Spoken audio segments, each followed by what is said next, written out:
nous. Ici le gouverneur Hudson Law. Allez, frappe encore, pour l'amour de Dieu.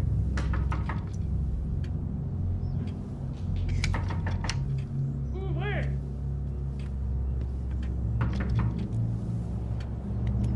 Je vous somme d'ouvrir la porte, Général Bonaparte. Il n'ouvrira pas si vous l'appelez général, monsieur. Il exige que nous lui donnions son titre. Quel titre? Empereur? Majesté? Baliverne. Pour nous, c'est un ogre. Il le restera toujours. Frappe encore. Oui, monsieur. Sire, j'ouvre. Si vous ne sortez pas, je révoquerai tous vos privilèges. J'arrêterai vos provisions de vin. Sacre Dieu, Napoléon! Ouvrez tout de suite, c'est un ordre! Mais qu'est-ce que c'est que ces volets? Vous n'en avez absolument pas le droit. Vous devez rester sous notre surveillance. Après tout, si ça vous plaît de vous enfermer dans cette maison, comme dans une prison, libre à vous. Mais en m'ont assez de vous courir après sur cette île. D'ailleurs, je vais faire établir autour de Longwood un périmètre de sécurité qu'il vous sera interdit de franchir.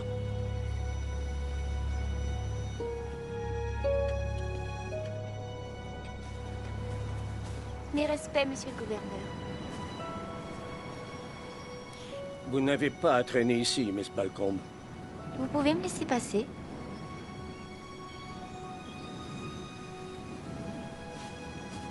Merci. Vous perdez votre temps, mademoiselle. Sa Majesté impériale se cache. De vous, toujours. De moi, jamais.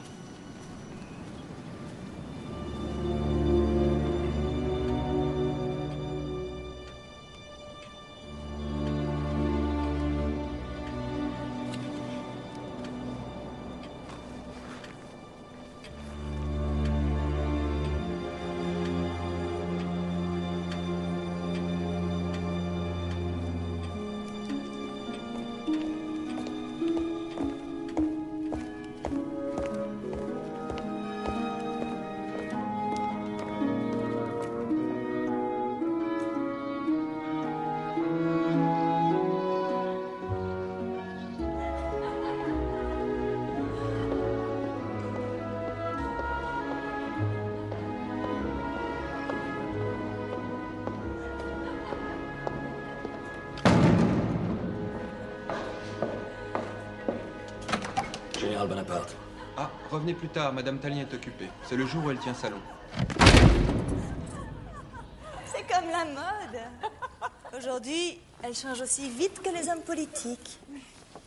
À peine me suis-je ruinée pour une perruque dorée qu'on me dit que ce n'est déjà plus au goût du jour et que je vais devoir sacrifier à nouveau 25 louis pour en acheter une violette. Changer de tête, ce n'est pas la perdre. Je sais de quoi je parle. Un certain général Bonaparte ou bas de la patte, quelque chose comme ça, demande à être reçu par madame. Bonaparte. Mais oui, faites entrer. Un général? Quel général? Un général sans affectation, réduit à la demi-solde. Autant dire qu'il meurt de faim. Enfin, ce n'est pas son estomac qui le préoccupe. C'est son cul. Eh bien oui, figurez-vous que sa culotte est pleine de trous. Et comme le drap nécessaire à la confection d'une culotte d'uniforme est réservé aux seuls officiers en service. Oh, mais venez, général. Venez que je vous présente. Madame Récamier. Madame Récamier, d'oiseau. c'est dans ton salon, assise. Avec un regard d'aigle. Madame de Staël. Madame de Beauharnais. Et Madame de Coigny. C'est moi qui suis la jeune captive, général. Le fameux poème. La jeune captive de Chénier. Le général a sans doute eu trop à faire pendant la Révolution pour s'intéresser à la poésie. Je sais ce que c'est la vie d'un militaire. Je suis veuve d'un officier. Alexandre de Beauharnais, n'est-ce pas? Général de l'armée du Rhin, accusé de la reddition de la ville de Mayence et guillotiné. J'ai été à 2 doigts de le suivre sur l'échafaud. Mais Dieu merci, vous êtes de nouveau parmi nous. Est-il vrai, ma chère Rose, que vous avez coupé vous-même vos jolies boucles? De peur que le bourreau ne les massacre? Ne me faites pas passer pour une femme futile aux yeux du général. Vouloir être belle pour affronter la mort n'est pas futile, madame. Ni pour affronter la vie, surtout quand on reste seul avec 2 enfants.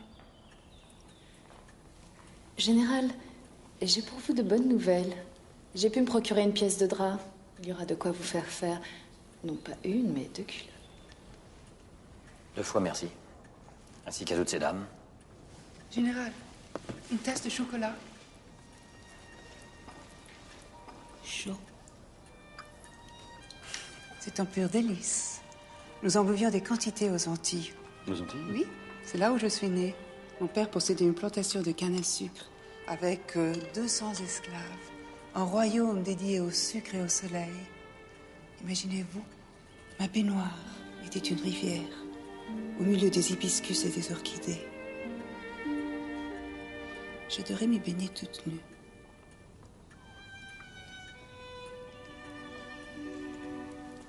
Moi aussi, madame, je viens du Nil. Mais où les femmes ne se baignent pas. Ou alors tout habillées de robe noire. Merci encore. Général? Général? Général, je vous ai choqué. J'aurais pas... Non, ce ne sont pas vos propos qui étaient choquants. C'est ce qu'ils ont fait surgir en moi. Mais l'image d'une petite fille batifolant au soleil du Caraïbe? Petite fille, pas vraiment. Moi, j'ai cru voir une femme. Elle était belle, elle était nue, elle était vous. Non, c'est moi qui suis choquée. Vous n'auriez pas dû prendre le risque de me raccompagner. J'ai pris un risque? De vous trouver seul avec moi? Vous n'oserez quand même pas... Non, pas ici, pas maintenant. Mais demain, quand je vous reverrai. Parce que vous comptez me revoir. Pas vous? Si? À quelle heure?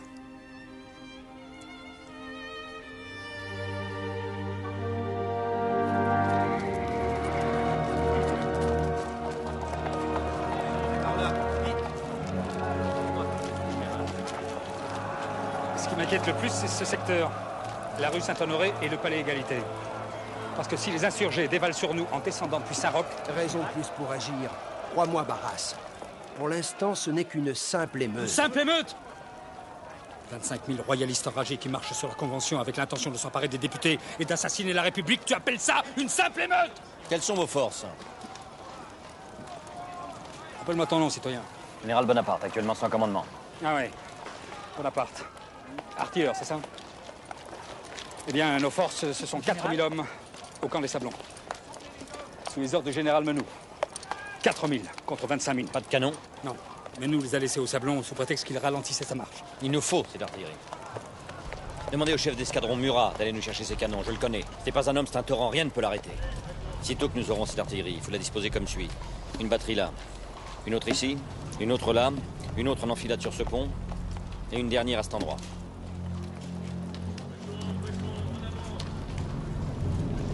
Si les canons arrivent, tu reprendras le commandement. Je te préviens, citoyen. J'ai pour principe d'aller jusqu'au bout de ce que j'entreprends, alors ne me demande pas de compte sur le sang qui va couler. Si je sors mon épée, je ne la remettrai au fourreau que lorsque l'ordre républicain sera rétabli. Quel jour sommes-nous? Il est minuit. Nous sommes donc le 13 Vendémiaire.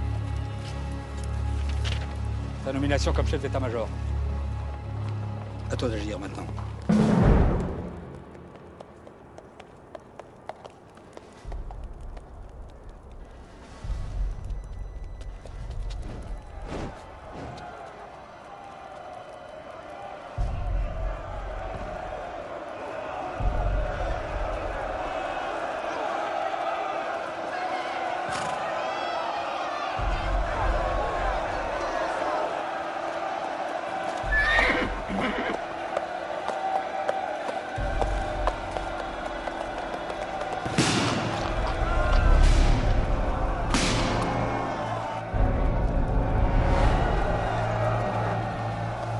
À toi de jouer, Murat. Prends ta position. Soldats, suivez-moi. En avant.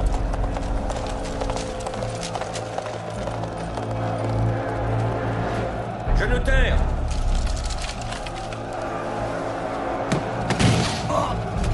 En position. Feu.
sais, Murat, mais les canons sont faits pour ça, pour la guerre. La guerre? Dans les rues de Paris, contre le peuple français? Les royalistes à coquiner aux ennemis de la nation. Il y a 40 vaisseaux anglais devant Brest. 40 000 Autrichiens aux portes de Strasbourg. Qui attendent que la République soit renversée pour déferler sur la France. Et moi, je suis un général de la République. Et je ne le permettrai pas.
Général Bonaparte pour Madame de Beauharnais. Bien, mon général.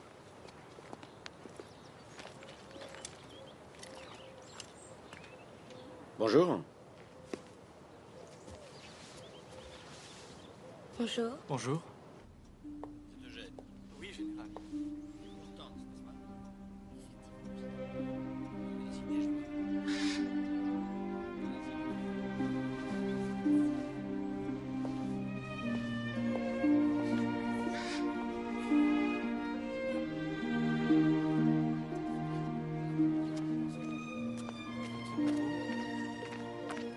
Bonjour, Général. Je vois que vous avez fait connaissance avec mes enfants. Je ne suis plus un enfant, maman. Ah, c'est vrai, excuse-moi. J'ai placé Eugène auprès du général Hoche comme officier d'ordonnance. Ah, je dirais que Hoche a sans doute l'une de ses meilleures recrues. Quel bel uniforme, Général. Je peux toucher? Drap de laine, excellente qualité. Sauriez-vous coquer? Le nouveau général de l'armée d'Italie ne peut pas aller comme un pouilleux. L'armée d'Italie? Serait-ce votre récompense pour avoir sauvé la République? Oui. Cadeau de Barras. Venez.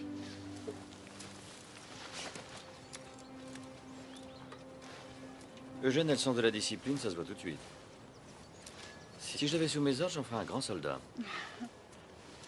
Quant à Hortense, il est clair qu'elle a besoin d'un père et elle n'a que 14 ans. Elle fait plus âgée. Oui, mais elle a 14 ans, je me suis renseigné. Vous vous êtes renseigné sur ma fille? Non, sur vous. Sur tout ce qui vous entoure, tout ce qui vous touche, tout ce qui vous concerne. Je sais presque tout de vous, Joséphine. Mon nom est Rose. Vos amants vous appelez Rose. Votre mari a décidé de vous appeler Joséphine. Mais mon mari est mort. Mort, oui, je sais, oui. Non, je voulais parler de votre nouveau mari. Mais quel nouveau mari? Bah, voyons, il n'y a rien de si extraordinaire à ce qu'une veuve se remarie. Non, pas du tout, mais... c'est que personne ne m'a demandé ma main. Je n'ai aucun parti en vue. Si. Moi?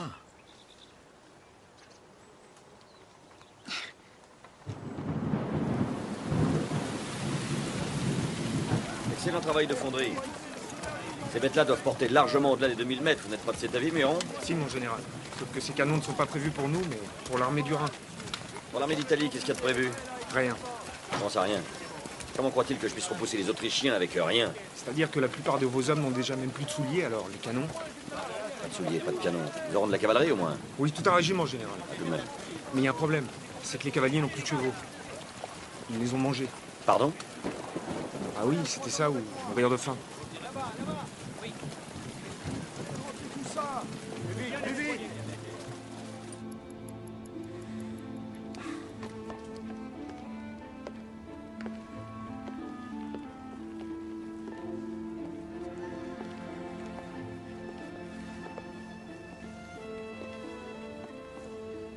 Voilà plus d'une heure qu'il devrait être là. Mais voyons, Barras, qu'est-ce qu'il peut bien faire? Après tout, ce mariage, c'est lui qui l'a voulu. Tu ne l'aimes pas? J'aime l'amour qu'il a pour moi. Personne, pas même toi, ne m'a jamais aimé comme ça. Tu sais ce que c'est la passion? Bien sûr. C'est... Ne cherche pas. C'est lui. Me dolce amore. Pardon d'être en retard, mais j'ai tellement à faire. C'est vrai qu'il me reste que quelques jours avant de rejoindre mon armée. Oh là! Quelqu'un pour nous marier? Heureuse? Moi, oui.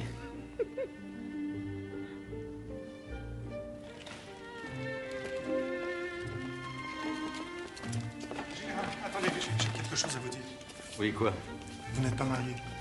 Comment ça, pas marié? Je ne suis qu'officier public remplaçant, le titulaire est parti. Je vous ai marié, c'est vrai, mais je suis pas sûr que le mariage soit valide. Et pourquoi diable as-tu officier, alors? Parce que vous aviez tellement l'air d'y tenir, général, puis vous avez une telle autorité. Bon, écoute, débrouille-toi comme tu veux pour arranger ça. Moi, ce soir, j'ai une femme à aimer, et demain, l'Italie à reprendre aux Autrichiens.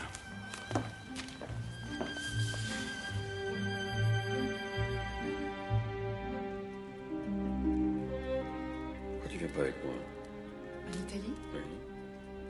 Tu me vois, moi, suivre une armée en campagne, massacrer mes souliers dans la boue, brûler mes robes au feu du bivouac, dormir dans la paille. Dormir. Pas faire autre chose que dormir. Qu'est-il de si drôle? C'est toi qui es drôle. Pourquoi? Parce que je suis fou de toi. Non, parce que t'es fou tout court. J'adore ça.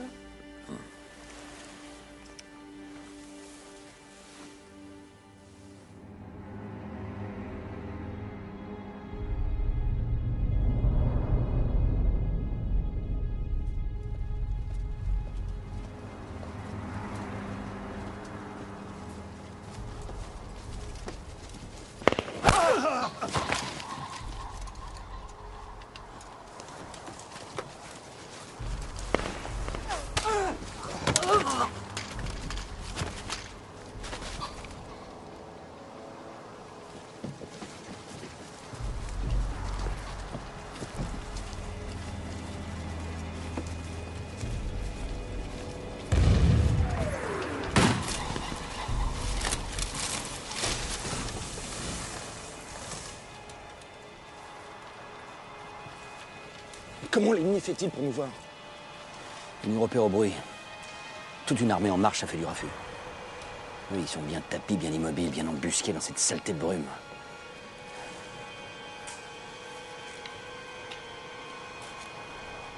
Restez derrière!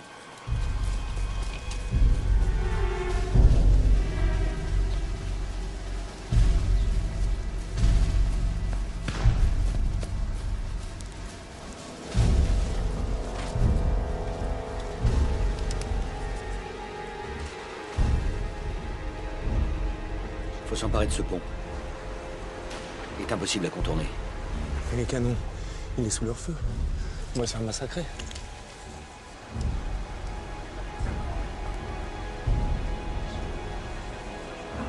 Sauf si on passe au pas de charge. Non seulement on sera moins longtemps dans leur ligne de mire, mais ça peut les impressionner et les faire douter. Excusez-moi, mon général, mais là, c'est moi qui doute. Pas moi.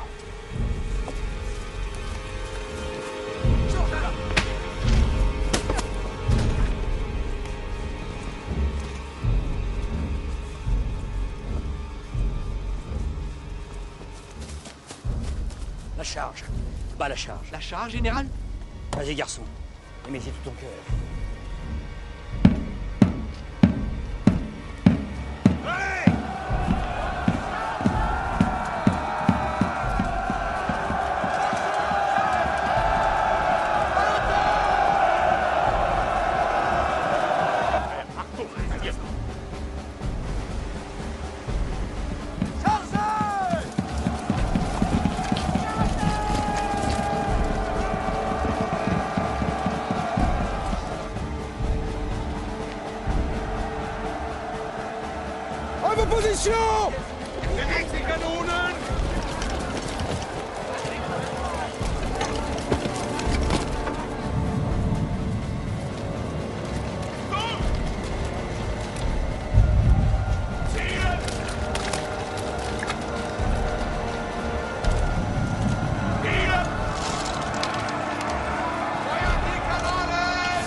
Muron? Oui, général. Alors tu es un brave.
Mauvaise blessure? Non, non, ça va. Ça n'a jamais été la 17e fois. Ce qui me blesse surtout, c'est que le pont d'Arcole soit toujours autrichien. Oui. Et qu'il le garde, leur pont. Qu'on rassemble des barques, des poutres, des planches de bois, tout ce qu'on pourra trouver pour jeter un autre pont un peu plus loin. Sitôt qu'il sera achevé, Augereau passera sur l'autre rive. Il prendra l'ennemi à revers et le poussera sur Masséna, qui va nous tailler tout ça en pièces. Je vais leur faire payer cher, mon amour de Muron. Allez, messieurs, exécution.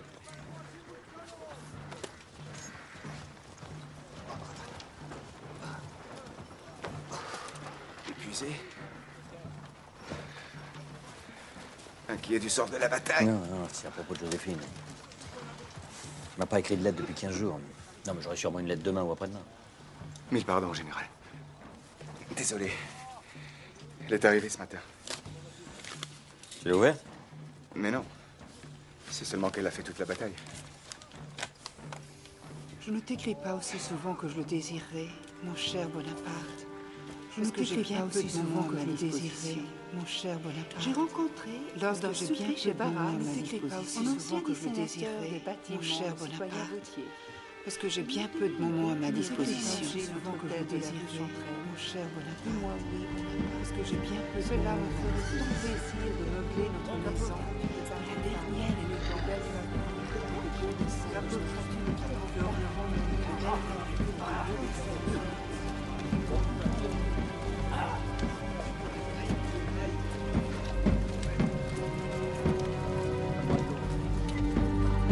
Les hommes disent que tu t'es battu comme un petit caporal.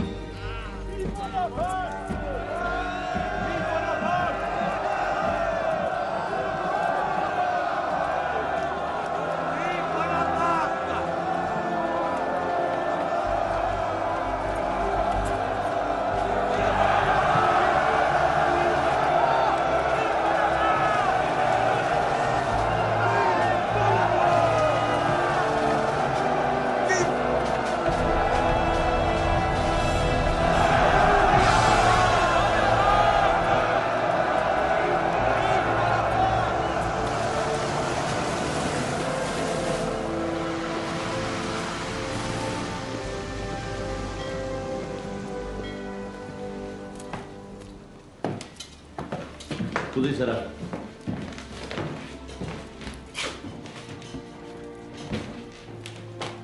Napoléon! Oh, comme tu es beau en grand général. Grand général et grand vainqueur. Regarde ce que je t'ai ramené d'Italie. Là, s'il y en a trop, tu en donneras au pauvre. Oh, mais il n'y en aura pas trop. Nourrir tes 7 frères et sœurs, ça n'est pas toujours facile. En Corse, les gens nous connaissaient, mais ici, on est comme des étrangers. Quelle tristesse d'avoir quitté Ajaccio. Il n'y a pas moyen de faire autrement, maman. Après avoir incendié notre maison, les ennemis de la Révolution n'auraient pas hésité à s'en prendre à nos vies. Il n'y a plus de soucis à te faire. Désormais, je veille sur vous tous et vous ne manquerez plus jamais de rien.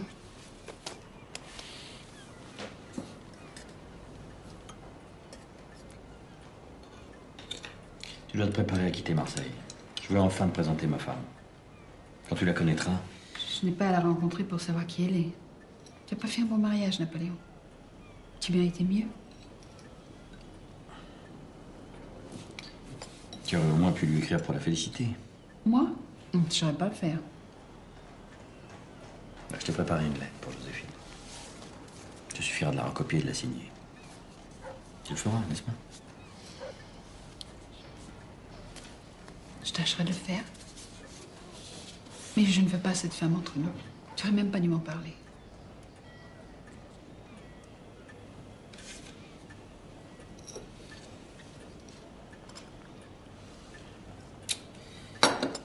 Je dois m'en aller maintenant. Porte-toi bien. Adieu. Adieu. Napoléon, tu l'aimes? Oui. Ne te prends rien. Ne t'enlève rien. Le jour où tu disparaîtras, je n'aurai plus que des inférieurs dans ce monde.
Tu l'as reçu dans cette tenue? Reçu qui? L'homme qui sort d'ici. Un homme sort d'ici? Oui, un officier. Si j'en crois son uniforme, il sert dans un jeune dragon. Oui, oui, je vois ce que tu veux dire.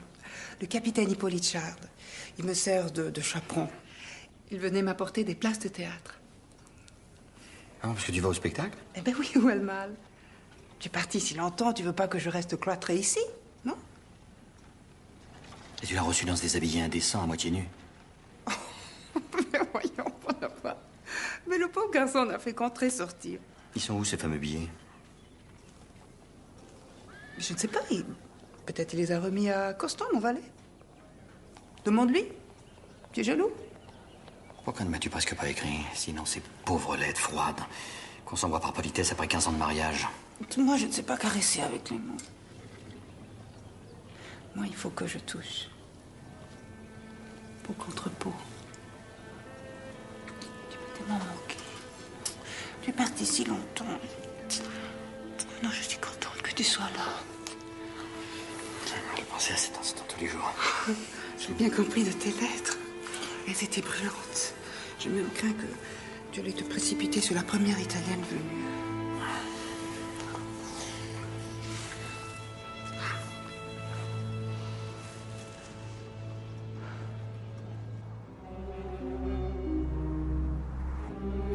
Comment dois-je vous appeler? Monseigneur, parce que vous avez été évêque d'Autun? Excellence, parce que Danton vous avez fait son ambassadeur en Angleterre? Ou Monsieur le ministre, puisque vous dirigez les relations extérieures de la France? La plupart des gens m'appellent Talleyrand. Juste Talleyrand. C'est simplement comme on dit Dieu. Oui, ou Satan. On a souvent tendance à me diaboliser. Je suppose que ce n'est pas pour vous effaroucher, car d'après ce qu'on dit, vous n'avez peur de rien. Si, de la stupidité. Alors vous devez trembler de peur chaque jour de votre vie. J'ai entendu dire que vous aviez un projet de nouvelle constitution. Je m'attendais de votre part à quelque chose de plus révolutionnaire, à vrai dire. J'aime l'ordre, je suis républicain, pas révolutionnaire. Certes, il y a là une nuance. Ah, c'est plus qu'une nuance, c'est une conviction. Les révolutions basculent toujours dans l'anarchie, dans le saccage, dans la sauvagerie. Rappelez-vous les Tuileries, quand les femmes mutilaient les cadavres des gardes suisses. Alors qu'au contraire, la République, c'est l'harmonie entre les hommes. Je vois que vous avez le goût de l'ordre. Mais quand vous suggérez un gouvernement concentré, est-ce que par hasard, ça sous-entendrait pour vous concentré entre les mains d'un seul individu? C'est reposant un homme qui fait les questions et les réponses. Oui, mais c'est tout de même assez rare de trouver un être humain qui, ayant autant de pouvoir, ne se transforme pas en dictateur. Qu'en pensez-vous? Êtes-vous intéressé par le pouvoir politique? Moi? Non, la gloire que j'ai acquise en Italie suffit à me combler. Oui, mais il n'y a pas que la gloire en jeu. Je pense à l'aspect financier aussi. Et sur ce plan-là, je me suis assez correctement payé sur l'ennemi. Non, en ce qui me concerne, j'ai d'autres projets. Vous voulez m'en parler? Je peux être silencieux comme une tombe. Les mathématiques. Oui, c'est grâce aux mathématiques que je suis devenu artilleur. Et que d'artilleur, je suis passé général. Et je ne rêve que de revenir à mes premières amours. Aux mathématiques? Oui, j'espère être élu membre de l'Institut. Section des sciences physiques et des mathématiques.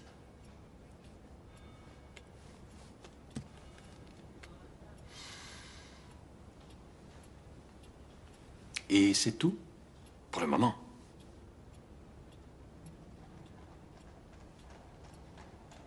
Oui.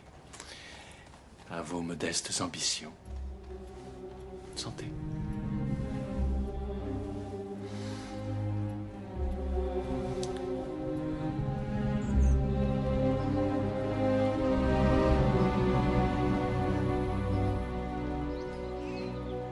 Ça s'appelle? La malmaison, général, la mauvaise maison.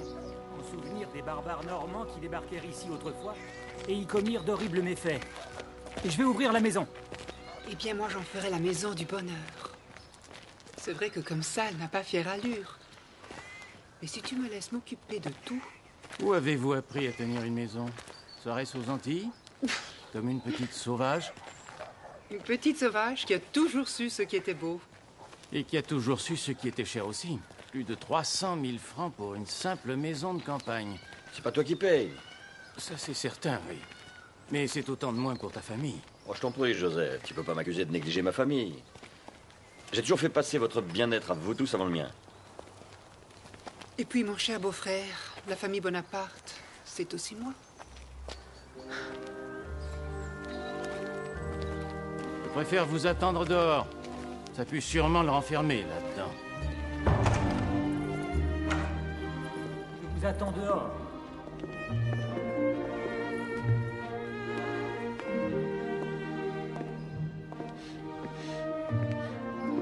sent un peu le renfermé ici.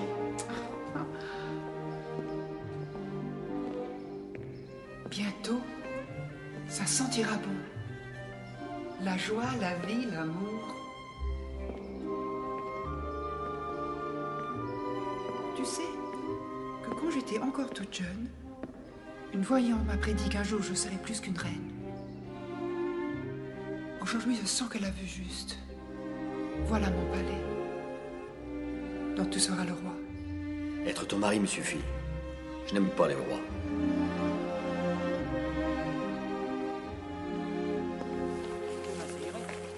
Je pense qu'on ferait une folie de l'acheter.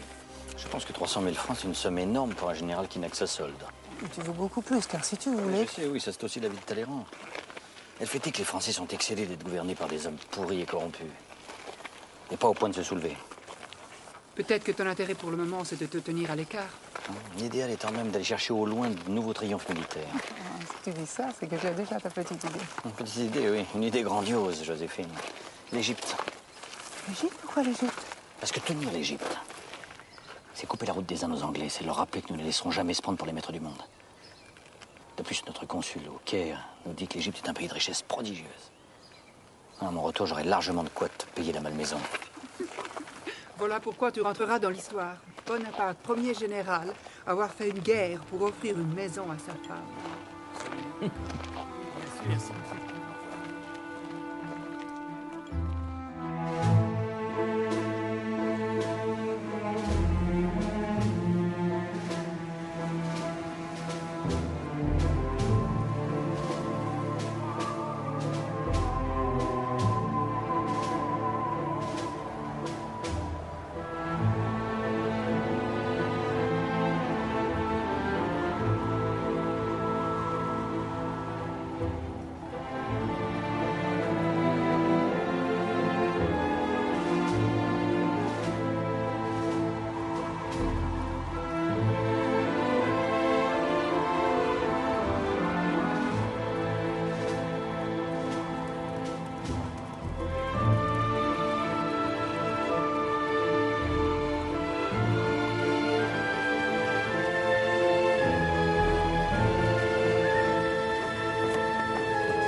Messieurs, les pyramides. 40 siècles d'histoire nous contemplent.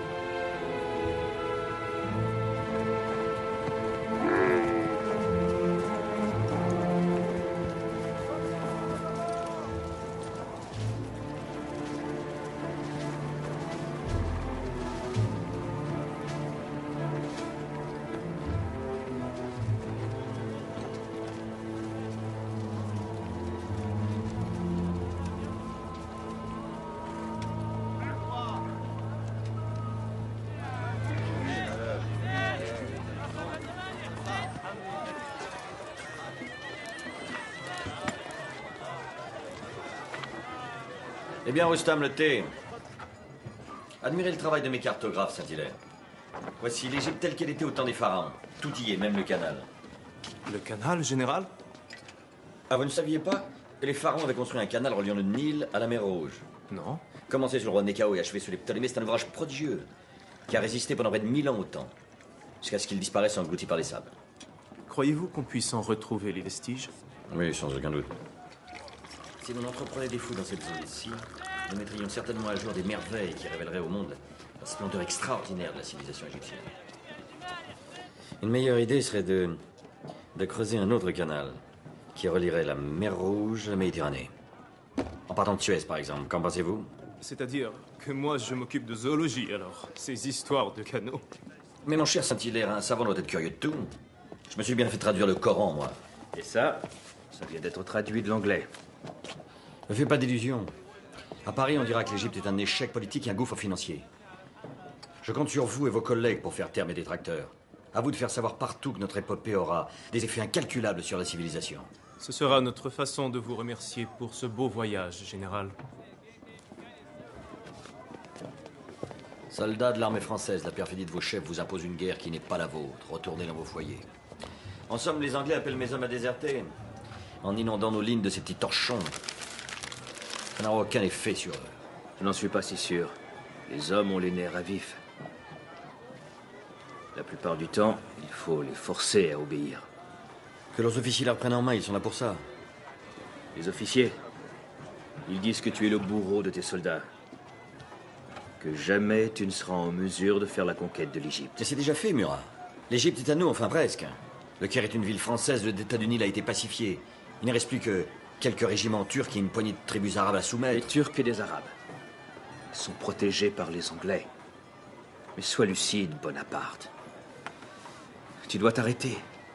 Tu oublies que nous, on a la peste à nos trousses. Les docteurs m'assurent que l'épidémie pourrait être contenue. Les docteurs, ils ne peuvent rien contre la peur. Mais moi aussi.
Laisse-moi faire, j'ai besoin de toi. Mais général, je ne peux plus rien pour vous. Je meurs. Justement.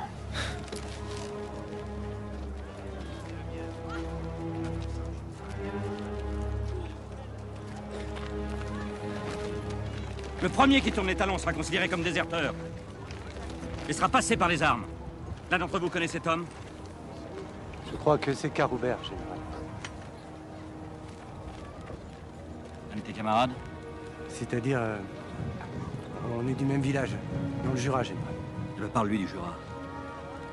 Qu'il meurt un peu content.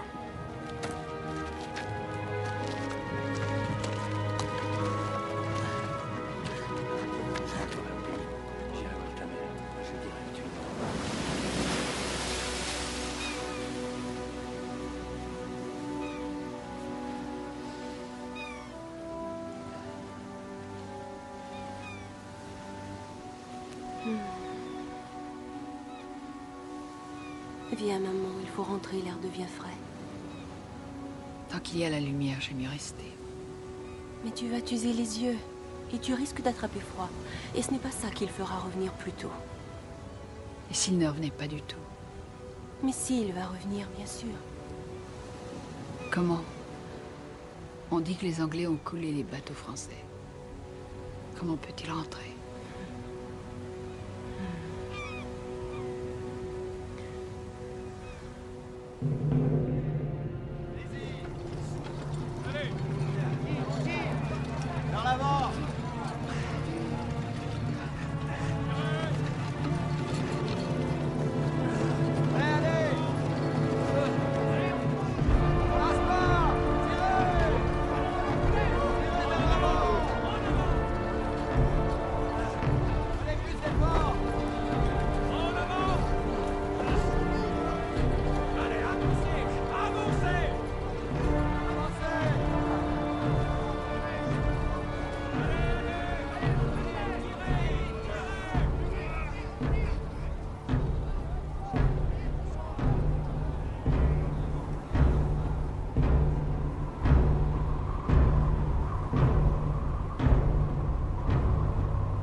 envahi de ses souvenirs d'Égypte. Il doit trembler que je l'oublie.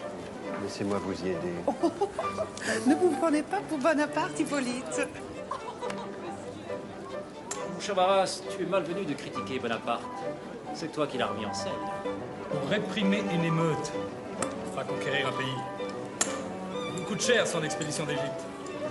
Un conquérant? Il ne sait même pas garder ses bateaux.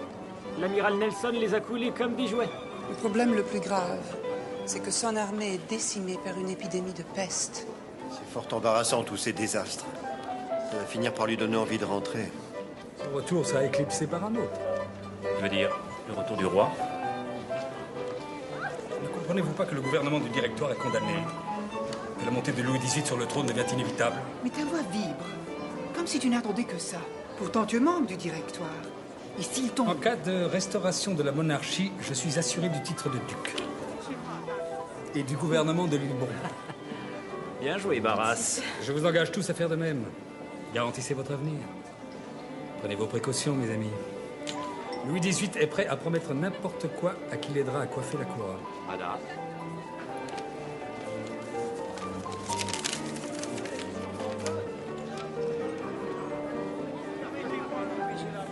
Mauvaise nouvelle?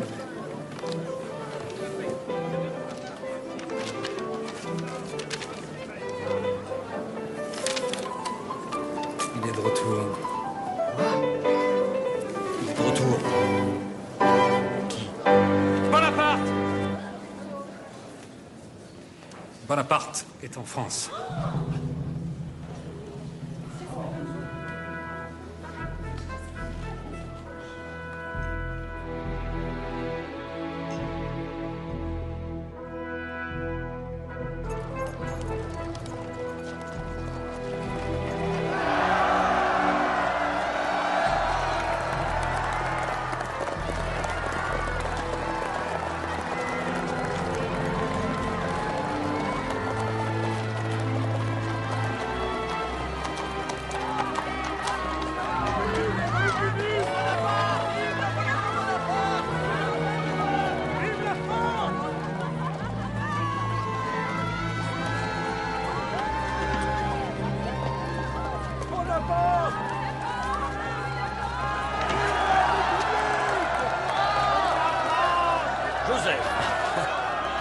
Tu les entends? Tu entends ça un peu? Tu n'as qu'un seul mot à dire et tu auras 25 millions de Français qui seront disposés à te suivre. Pour l'instant, j'ai faim.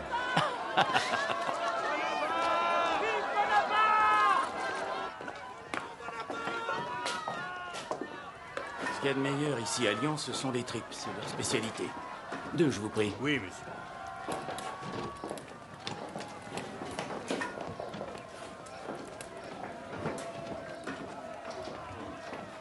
Mais qu'est-ce qu'il fait? Il veille sur ma sécurité. La nuit, il se couche en parlant de ma porte. Je n'ai jamais vu pareille dévotion. Le sultan qui m'en a fait présent croyait m'offrir un esclave. Il m'a donné un ange gardien. Ça va bien, Rostam. Tu peux nous laisser. Est-ce que tu entends ça? Écoute-les. Tu commences à comprendre. Comprendre quoi? Cette ovation qu'ils t'ont faite, elle n'est rien en comparaison de l'accueil qu'ils te réservent à Paris. Le pouvoir est un fruit mûr. Tu n'as qu'à tendre la main pour le cueillir. Je ne suis pas rentré pour prendre, Joseph, mais pour donner. Je rapporte d'Égypte des merveilles dont personne ici n'a idée. T'en prie, Napoléon. Je suis ton frère, pas ton public. Arrête de te mentir à toi-même. L'Égypte a été un désastre. Ne dis pas ça. Ce que nos savants ont découvert et appris là-bas suffit à justifier tout ce qu'a coûté cette expédition. Oui. Merci. Oui, sans doute. Mais il y a plus urgent que de remplir les musées. Ouais, pour moi, le plus urgent, c'est de divorcer. Joséphine me trompe. Dire que ça n'est pas vrai. Oui. Oui, c'est la vérité. Mais comment l'as-tu appris? Lettre de Caroline. Heureusement que j'avais ma sœur pour m'informer de ce qui se passait chez moi. Joséphine, elle m'a presque pas écrit, sinon pour me dire qu'elle achetait ma maison, avec mon argent, bien sûr. Enfin, avec l'argent qu'elle espère que je vais trouver. Elle a fait venir son amant très peu de temps après son installation. Capitaine Hippolyte Charles. Et je le briserai. Et ce n'est pas tout. Il y en a d'autres. Ta femme entretient des relations amoureuses avec Barras. Et fréquemment, elle s'affiche avec Goyer, le président du directoire. Notre pauvre mère. Je devine ce qu'elle ressent. Et vous allez pouvoir à nouveau marcher la tête haute. J'ai décidé d'en finir avec cette Le seul fait de prononcer son nom a l'air de te troubler. Pourquoi veux-tu que je sois troublé? Je n'éprouve que du dégoût, de la répulsion. Je déteste ce qui est Joséphine. Son nom, son de sa voix, son parfum. Je ne sais pas si tu sais ce qui t'attend, mon cher frère. Mais elle est de trop dans tout ça. Occupe-toi de la France. Et je me chargerai de ton divorce.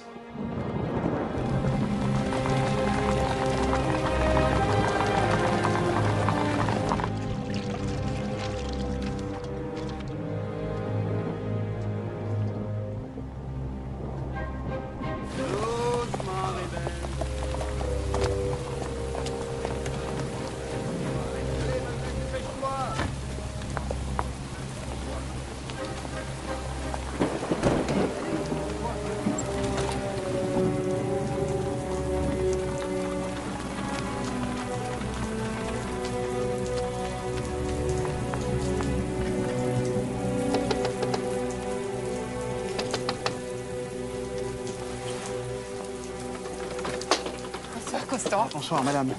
Madame ne veut pas entrer. Ordre du général. Ce sont vos malles, madame. J'ai tout bien emballé. J'espère que je n'ai rien oublié. Tu ne peux pas me laisser dehors, Constant? Il pleut. Oui. Mes enfants. Où sont mes enfants? Mademoiselle Hortense est dans sa chambre, madame. Monsieur Eugène aussi. Le général leur a permis de rester. Le général n'a rien à leur permettre, ni rien à leur interdire. Il n'a aucun droit sur eux. Quel homme mesquin.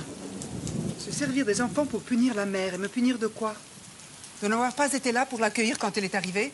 À la vérité, madame, le général avait l'air plutôt satisfait que vous ne soyez pas là. Ajoutant que votre absence lui évitait le désagrément d'avoir à vous flanquer à la porte. Oh non, madame. Madame, ne pleurez pas. Ce n'est que de la pluie, Constant. Je suis trop révoltée pour pleurer.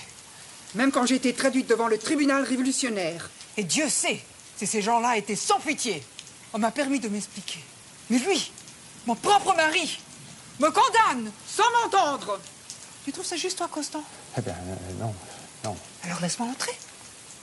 Il est clair que le général Bonaparte n'a quitté l'Égypte si précipitamment et si secrètement que pour échapper à une sédition générale de son armée. Constant, va voir. Tout leur est bon pour me discréditer, même les mensonges.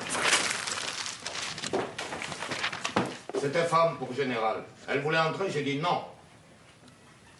Bon, ma chemise, vite. Bonaparte. Bonaparte, c'est moi. Ouvre la porte. Bonaparte. Bonaparte, je sais que tu es là. Sois raisonnable, ouvre la porte, je veux te parler. Qu'est-ce qu'on t'a raconté sur moi? Tu sais que ce sont des mensonges, des calomnies. Tu sais comment sont les gens quand ils veulent salir quelqu'un. C'est toi qui as tout sali, Joséphine. Maintenant, je ne veux plus jamais te voir. Non. Non, mais qu'est-ce que je t'ai fait? Qu'est-ce que tu me reproches? Je sais que je peux tout expliquer. Je te dis quoi? Tes roucoulades avec le capitaine Charles? Ta conduite est écœurante. Hein. C'est fini, toi et moi, à jamais. Non. Non, je t'en prie.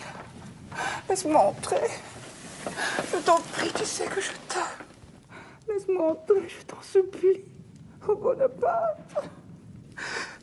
Si tu veux que je parte, je pars.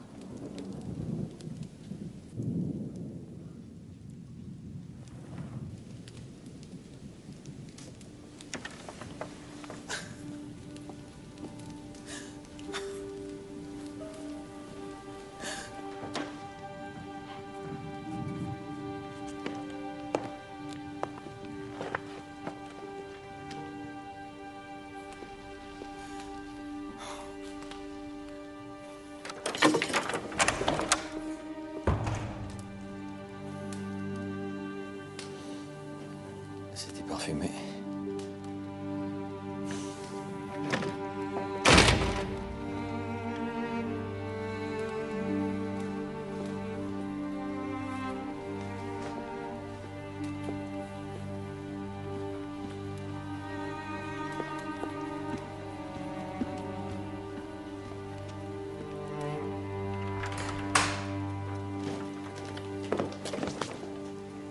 Pourquoi m'accuses-tu? D'être sorti dans le monde? D'avoir donné des fêtes à la malmaison? Et oui, je l'ai fait pour toi, parce que tu veux le pouvoir. Et pour ça, tu auras besoin d'alliés. Voilà pourquoi je rencontre ces hommes.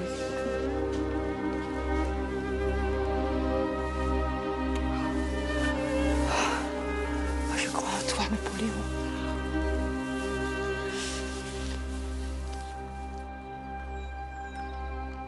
Lucien et moi avons des choses à te dire. Notre mère est d'accord pour nous recevoir chez elle. En revanche, il serait souhaitable... Vous êtes là, bonjour.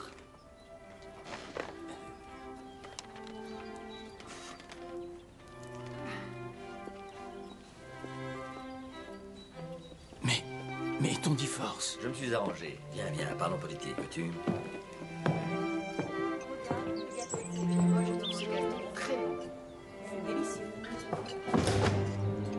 C'est vraiment indispensable de fermer les fenêtres comme si nous étions une réunion de conspirateurs.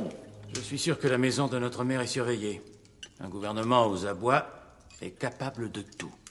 Mon Dieu, Joseph, c'est simplement un repas de famille. Tu es chez toi, maman. Tu peux rester si tu veux.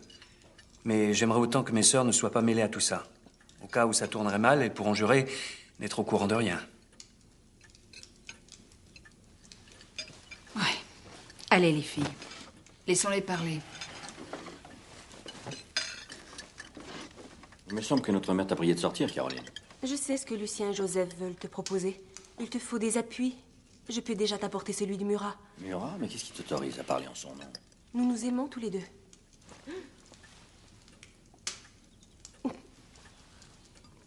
Murat a plus de 30 ans. Il y en a à peine 20. Je doute que notre mère approuve. Tu donneras tes objections quand Murat viendra faire sa demande en mariage. En attendant, je te conjure d'accepter son aide. Caroline a raison. Nous ne pouvons négliger aucun appui. Allez.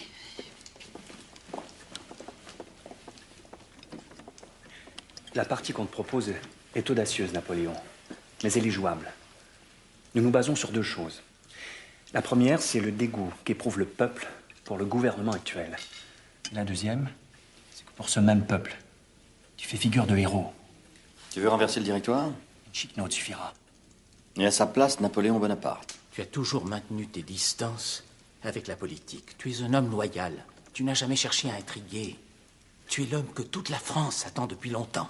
La France est dans un tel état de faiblesse qu'elle ne supportera pas une nouvelle révolution. Les royalistes en profiteraient.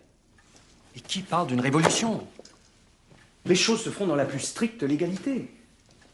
Il suffira de demander aux députés qu'ils suppriment le directoire et nomment à la place un nouveau gouvernement, composé de 3 hommes irréprochables, Séguès, Roger Ducos et toi. Non, ça peut marcher.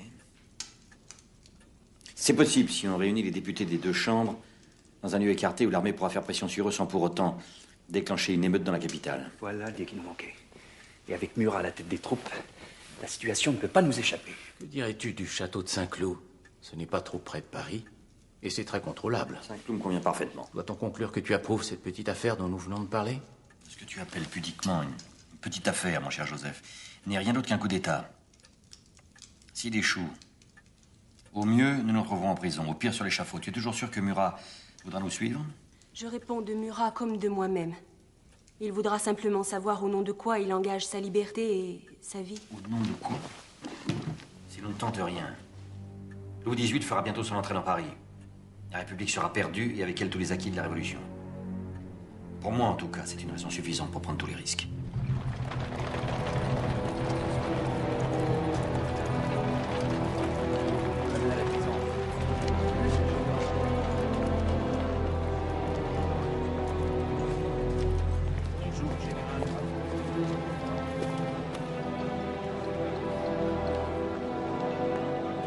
Vous avez beaucoup de pouvoir, monsieur Fouché. Vous pouvez m'aider.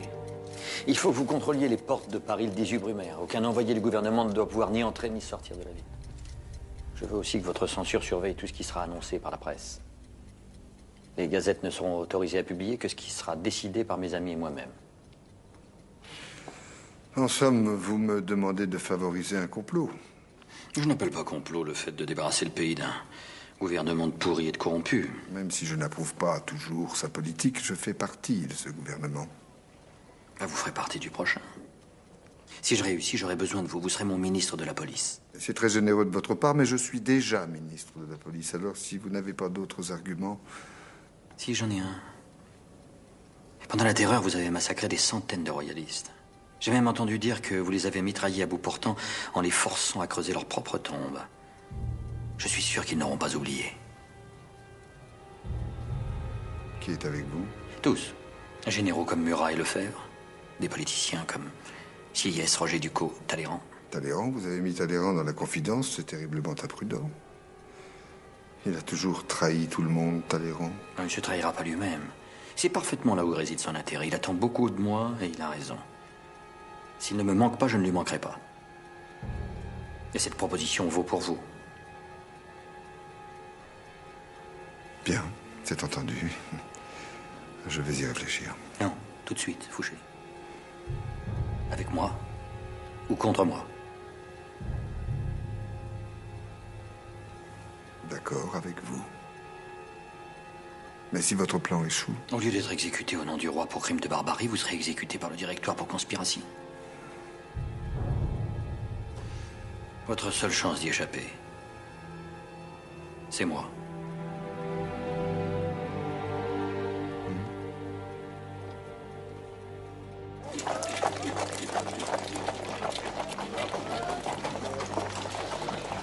Quel fichu métier que celui de député. S'enfermer pendant 2 heures, causer. Ça fait combien de temps qu'ils sont là-dedans? 20 heures, ça fait 20 heures qu'ils palavrent. Je crois que c'est mauvais signe, toi, c'est yes. Mon cher, la politique, ce n'est pas la guerre. Il faut infiniment plus de temps pour dire une bêtise que pour tirer un coup de feu.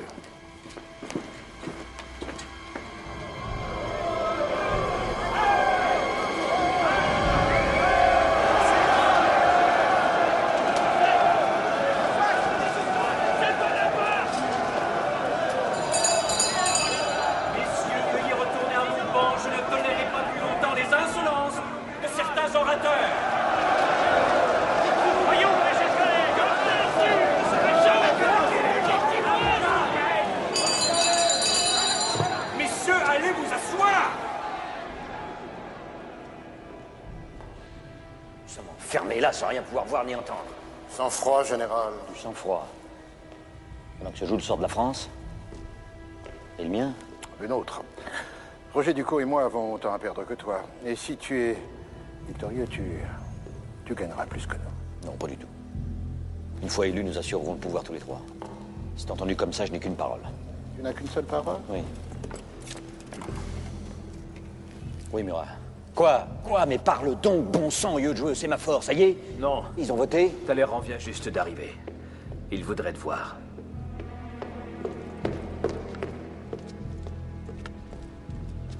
Général, j'arrive à l'instant du pavillon de l'orangerie. Les choses ne semblent pas exactement se passer de la façon dont vous l'espériez. Si mon frère n'est pas capable de se faire obéir de ces gens-là, à quoi ça me sert qu'ils soient leur président? Leur président, pas leur général. Les députés, ça ne se manœuvre pas avec autant de facilité qu'un régiment. C'est ce que nous allons voir. Soldats, avec moi!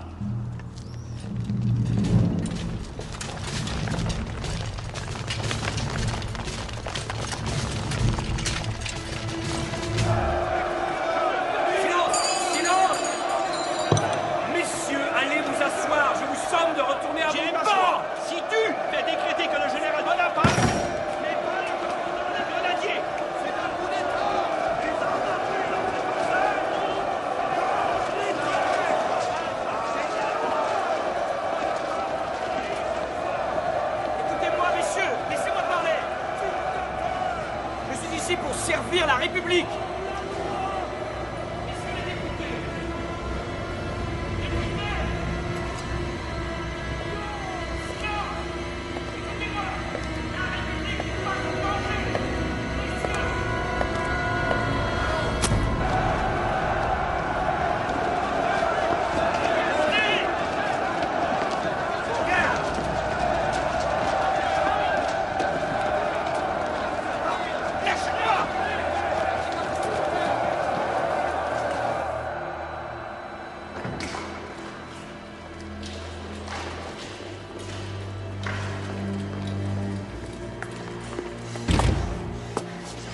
Ils ont essayé de me poignarder. Mais non, ils vont essayer de t'intimider. Non, Sieyès, non. Non, ils ont vraiment cherché à me tuer. Nous avons échoué. Nous sommes perdus. Il faut partir d'ici. Est-ce que quelqu'un peut essayer de nous faire sortir d'ici? Ils viennent de me déclarer hors la loi. Oh, vous, est-ce qu'ils se rappellent seulement que vous existez? Il n'y a que mon frère qui compte à leurs yeux. Est-ce que tu vas bien? Tu n'es pas blessé? Et toi? T'as rien fait? Non, il n'a pas osé. J'ai tout de même quelques partisans. Je ne sais pas comment tout ça a pu dégénérer. Écoutez, Président, le passé est le passé. La chose la plus importante maintenant, c'est de nous sortir d'ici, sains et saufs. Il n'avait rien à craindre. Murat est là, dehors, avec toutes ses troupes. Murat, bon Dieu, Murat. J'avais presque oublié Murat. Bonaparte, qu'est-ce que tu vas faire? J'y retourne parce que j'ai une armée dehors, et moi avec une armée.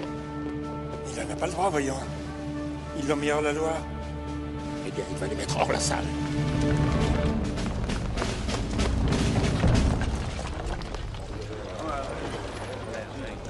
Les soldats de la République, approchez! Approchez! L'assemblée que je préside est sous la menace d'une faction de furieux, armés de poignards. Il est contraire à tous les principes de la République qu'une minorité fasse peser la terreur sur une assemblée élue par le peuple. Soldats, en scène! Oser accuser Bonaparte de fomenter un coup d'État est une odieuse calomnie. Vous voyez cette lame? Je n'hésiterai pas à la plonger dans le cœur de mon frère si je le soupçonnais d'attenter aux libertés. Soldats, fort du droit que m'en donne le décret promulgué hier, le 18 Brumaire, je vous déclare que les représentants de la nation sont en danger. En conséquence, je vous ordonne. On connaît notre devoir. En avant!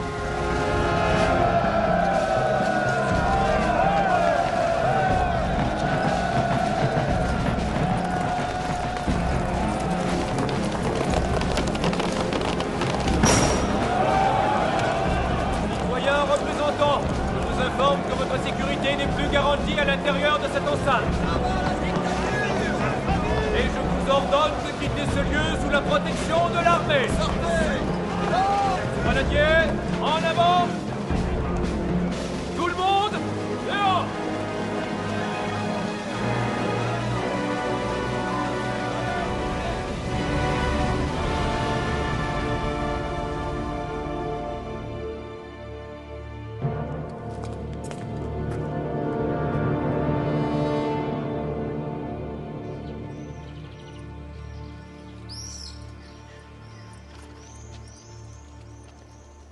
Crois-tu que ton frère pourra réunir suffisamment de députés pour faire procéder à un vote? Oui, il a encore suffisamment de partisans.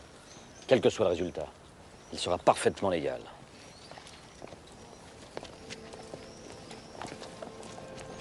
Les députés ont dissous le directoire. Ils créent à sa place une commission consulaire exécutive composée du général Bonaparte et des citoyens Seyès et Roger Ducos. Tous trois porteront le titre de consul de la République française. Le décret prend effet immédiatement.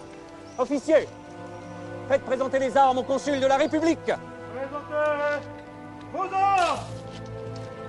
Vive Bonaparte!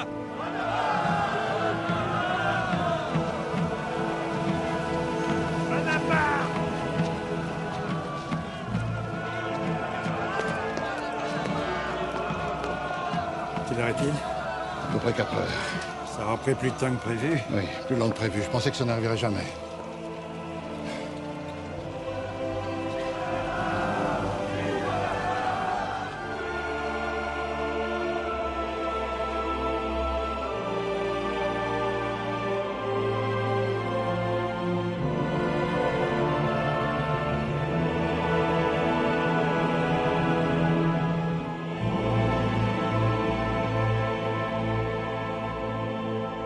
Magnifique.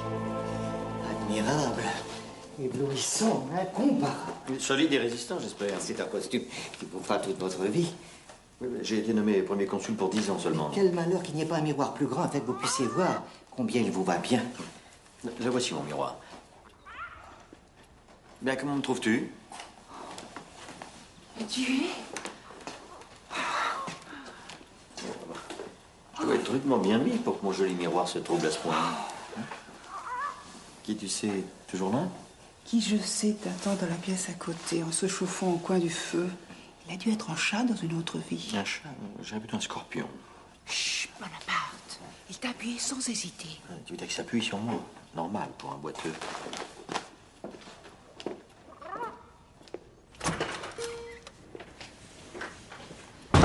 Non, ne dites rien, Talleyrand. On m'a déjà abreuvé de tous les compliments possibles et imaginables.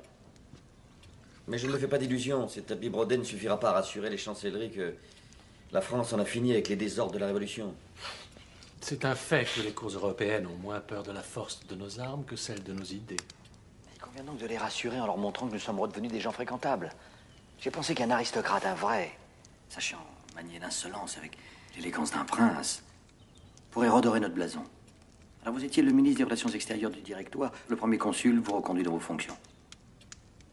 Je suppose que je devrais me sentir flatté quand vous faites allusion à mon élégance de prince, mais j'eusse nettement préféré que vous eussiez fait allusion à mes talents de négociateur. Négocier quoi? L'Autriche a repris et occupé l'Italie pendant que j'étais en Égypte. Il n'y a rien de négociable là-dedans. Bien, ou nous acceptons la perte de l'Italie, ou nous faisons la guerre à l'Autriche, c'est ce que vous voulez dire? Je suis persuadé qu'on peut éviter le pire. Le pire n'est pas la guerre, Talleyrand. Le pire serait de laisser traiter la France comme l'idiote du village européen, celle qui prend des gifles et qui dit merci. Qu'est-ce que vous connaissez à la guerre? Vous n'avez jamais été à la guerre. Hélas, un soldat qui est dans la capacité d'attaquer ou dans la capacité de battre en retraite devient très vite un handicap. Autrement, j'aurais peut-être fait comme vous une carrière militaire. Vous? Général Talleyrand. Ça vous a pas suffi d'être évêque? Serait-ce ma gloire que vous enviez? Mais vous la partagerez si vous m'êtes loyal. Monsieur, je ne veux servir que vous seul. Vous dites ça en inclinant la tête de sorte qu'on ne voit pas si votre regard épouse vos paroles. La parole a été donnée à l'homme afin de déguiser ce qu'il ressent. Et le regard afin de déguiser ce qu'il dit. Ne vous fiez à rien. Et surtout à personne.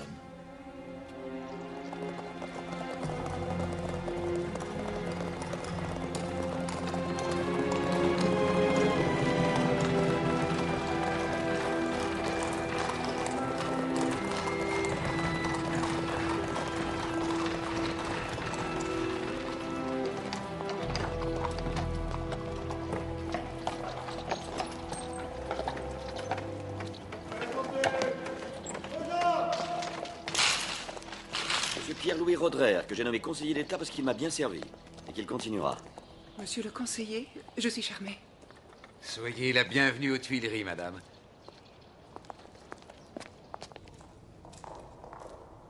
J'espère que vous vous plairez ici. Est-ce que tu viens?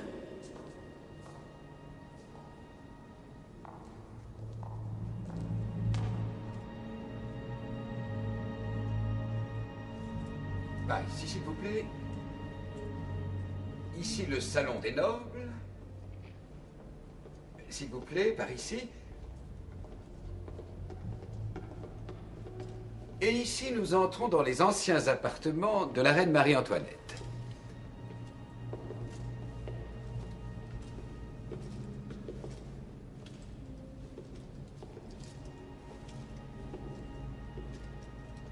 Ah, on ne peut pas dire que ce soit vraiment très gai. C'est le pouvoir qui est comme ça.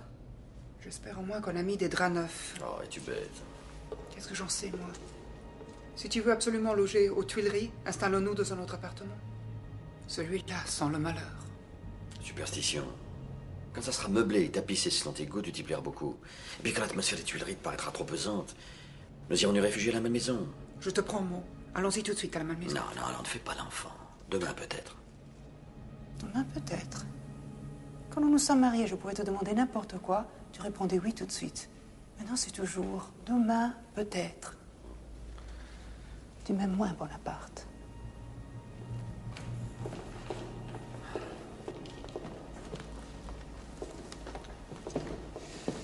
Je suis désolé, c'est vrai, nous aurions dû penser à refaire les chambres. Merci, Buturin. Prêt pour voir qu'elle soit la seule en France à contester mon autorité. Montrez-moi ce qui sera mon cabinet de travail, s'il vous plaît. Et le nombre des agents de change sera limité à 80. Faites publier un article dans les journaux rappelant que je suis opposé au retour de la perruque poudrée pour les hommes. C'est un ridicule. A-t-on fait le compte exact de ce qui reste dans les caisses de l'État? 167 000 francs. Scandaleux. Je suis sûr qu'il y a 10 fois plus dans la poche de chacun des anciens membres du directoire. Ça veut dire que la France est en faillite. Ah, convoquez-moi le ministre des Finances. On va faire rentrer quelques centaines de millions de francs dès cette année. Monsieur le ministre de la police générale. Ah, Fouché, approchez. Maintenant que vous n'êtes plus seulement ministre, mais mon ministre, j'exige de vous une efficacité sans faille. Mais on me dit que vous n'aimez pas sévir. Tout dépend de ce que vous entendez par sévir. Arrêter, emprisonner. Emprisonner? Souvent, quand on emprisonne un individu, c'est parce qu'il a commis un délit. Autrement dit, il est trop tard. Moi, je préfère empêcher cet individu de commettre son délit. Mais pour empêcher, il faut savoir. Oui, tout. Tout savoir sur tout le monde. Ah, ça vous prétendez donc surveiller la France entière? J'ai des informateurs dans tous les milieux. J'ajoute, monsieur le Premier Consul, que ce système vous a déjà sauvé la vie. J'ai déjoué plusieurs attentats visant à vous éliminer. Et vous ne m'en avez pas parlé? Puisque les bombes ont toutes été désamorcées à temps. Les bombes? Et qui voulait faire sauter ces bombes? La signature est toujours la même. Les milieux royalistes aidés par l'Angleterre qui leur sert de banquier. Une bombe, c'est plus cher qu'une fiole de poison. Ou un poignard. C'est donc ça, la politique? Non. Ça, c'est la haine, monsieur le Premier Consul. C'est la haine.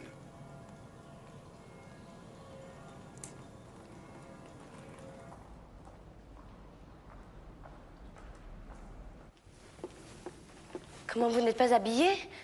Mais enfin, les voitures sont déjà attelées et rangées dans la cour. Avez-vous oublié que nous allions à l'opéra? Non, mais Bonaparte travaille et quand il s'enferme dans son bureau, Dieu sait quand il en sortira. Non, mais vas-y, toi, vas-y à l'opéra. Pars avec Murat et Caroline, ils te serviront de chaperon. Merci, mais je n'ai pas besoin qu'on me chaperonne. Mais tu n'as que 17 ans, Hortense. Et une jeune fille à ton âge se laisse facilement tourner la tête. Et tu sais, les hommes... Et quand bien même la tête me tournerait. Bonaparte a d'autres projets pour toi. Il n'y a rien de fait, bien sûr, mais j'ai cru comprendre qu'il songeait à te faire épouser son frère, Louis. Louis? Moi? Alors ça, jamais. Enfin quoi, vous n'avez donc jamais regardé? Il n'a aucune allure. Il a l'air malade. Et si mélancolique. Mais mon enfant, si le premier consul le veut... Et le premier consul devrait s'occuper des affaires de l'État et non des miennes. Et d'abord qu'il s'occupe de vous. De moi? Mais même comme au premier jour. Alors espérons que ce que tout le monde attend finisse par arriver. Qu'est-ce que tu veux dire? Vous le savez très bien. On s'étonne que vous ne lui donniez pas d'enfant. Ah, bientôt peut-être. Qui sait? Peut-être je suis enceinte. Ce matin, j'ai eu comme un commencement d'étourdissement. Vous racontez pas d'histoire, vous n'êtes pas enceinte. Et il n'est pas certain que vous le soyez un jour. Mais qu'est-ce que tu racontes? Mais qu'est-ce que vous avez tous à me croire stérile? Toi et ton frère Eugène, ne vous ai-je pas mis au monde? Pardon, maman. Mais c'était il y a longtemps déjà. « 6000 Français sont tombés à Marengo, transformant ce que tout le monde pensait être une défaite en une éclatante victoire. C'est grâce à Marengo que j'ai repris et libéré une partie de l'Italie. Voilà pourquoi il faut qu'un monument commémore à jamais le souvenir de cette bataille. Un arc de triomphe, c'est ce qui s'impose. Non, messieurs, une fontaine. Mais une fontaine, c'est très banal. Ça n'a rien de grandiose, une fontaine. Paris manque d'eau, Paris est sale, Paris meurt de soif. Alors quand les Parisiens iront puiser de l'eau à cette fontaine, ils auront un sentiment de gratitude pour ceux qui sont tombés à Marengo. Percy vous en fait le dessin. Et Fortin vous réaliserez les sculptures. Je suis en conférence, ma chère. Messieurs, le premier consul vous reverra demain. Cette nuit, c'est la nuit de Noël, la nuit la plus sainte. On ne traite pas d'affaires profanes la nuit de Noël.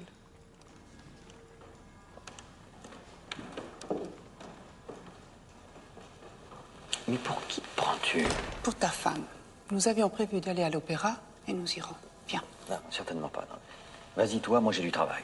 Donc, je tiens à ce qu'on nous voit ensemble. Il court dans Paris des rumeurs qui me font beaucoup de peine et auxquelles ta présence à mes côtés apportera le plus cinglant des mentis. Quelle rumeur? Et on dit que tu me reproches de ne pas t'avoir fait d'enfant et que tu envisagerais de féconder une autre femme qu'on payerait pour abandonner le bébé à la naissance. Mais qui a pu inventer un aussi mauvais roman? J'ai envie de musique. Non, j'ai pas envie de musique ce soir. Tu ne seras pas forcé de l'écouter. Je me pencherai à ton oreille pour te murmurer des choses très douces, très excitantes. Quel diable. Oui, mais chut, ne le dis à personne. C'est la nuit de Noël.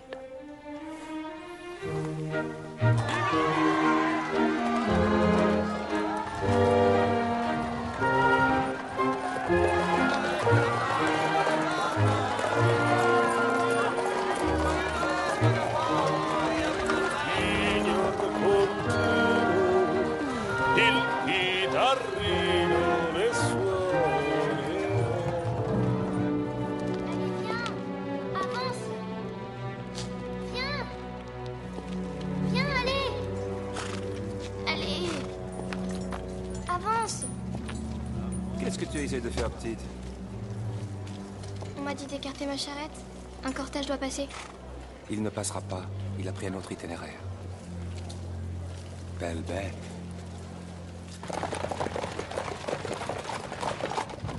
Tiens, on prend la rue Saint-Nicaise. Oui, Fouché tient par sécurité à ce qu'on emprunte à chaque fois un itinéraire différent. Même la nuit de Noël, c'est une nuit sacrée. D'ailleurs, des ennemis, tu en as de moins en moins. Même la presse est unanime à chanter tes louanges. Il a quand même fallu pour ça que je fasse interviewer près d'une 60aine de gazettes. Vive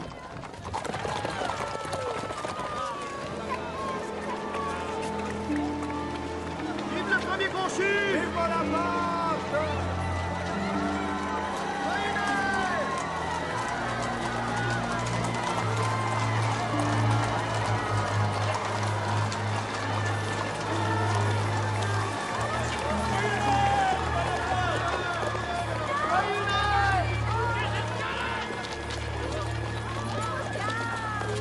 Eh bien, que se passe-t-il? Construire une charrette, citoyen premier consul. C'est pas ma faute. On m'a dit de m'en aller et après que c'était plus la peine. Faudrait savoir aussi. C'est pas grave, mes soldats vont t'aider. Enfin, que se passe-t-il? Je n'en sais rien. Hey, vous! Poussez cette charrette! Plus vite, poussez! Reculez, reculez! Plus vite!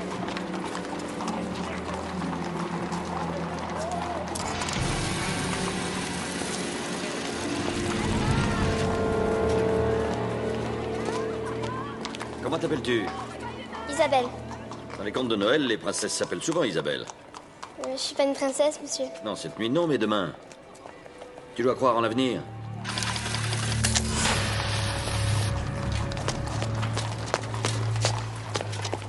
Joyeux Noël, petite. Joyeux Noël, monsieur. Pauvre gamine. Pourquoi lui mettre des rêves plein la tête?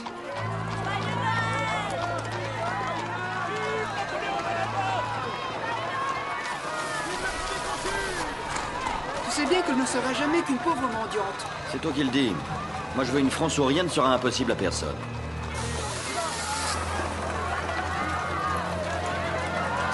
Giorno di torno,